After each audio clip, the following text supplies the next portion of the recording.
Hi everyone, my name is Maggie. I'm running to be your vice president. One of the biggest reasons I think I'd be a good vice president is because of all my extensive leadership experiences. So throughout all of my years of schooling, I've held pretty much every single board position you can think of. The two biggest ones were for organizations that I either co-founded or was vice president of, Interaxon and Morning Sign Out, respectively. They were both organizations involved in medical outreach, scientific education outreach, two things which I think are very similar to like med school. That's kind of what we're doing. So as the founder and VP of these clubs, I think my biggest responsibility was probably communication. I was literally talking to someone every single day about something different, whether it be my fellow board members, the members of the club, the student body, school admin, et cetera, et cetera. And I think that all of these, like all the communicating I had to do really helped shape me into being a good leader, a good educator, and a good speaker, all of which I think are important qualities for a vice president.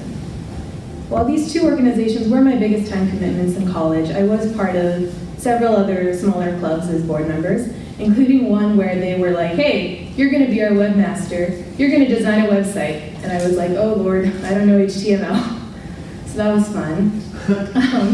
But I think my ability to take risks, because I did take the position, I think my ability to take risks and my ability to adapt was really honed by that experience, because your girl knows HTML now. So that was pretty cool. And I think it also taught me to be really flexible, especially when it comes to planning events.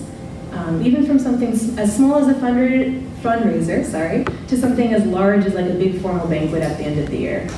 There was actually one instance my senior year, my co-VP on the day of our banquet realized that he had set the catering for the wrong day.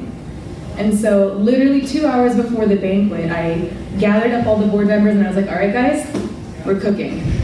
And so we cooked like 4 pounds of pasta. We baked so many cookies and cupcakes, and we were able to decorate them pretty okay.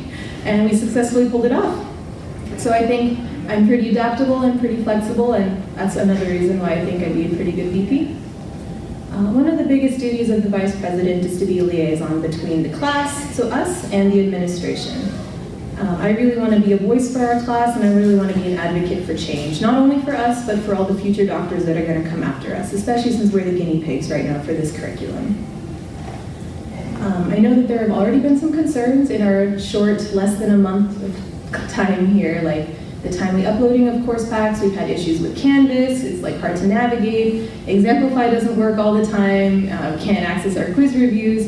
So there's a lot of stuff going on right now, and I really want to work directly with the administration and the professors in order to kind of, fix those issues in a way that benefits our class without necessarily increasing the workload of any of the admin, because I know the change has been hard on them as well.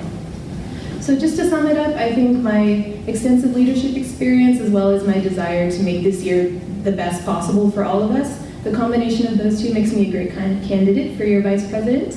And if I were to be elected, just know that this would take my highest priority, and I would do my absolute best to make sure our M1 year rocks. Thank you so much.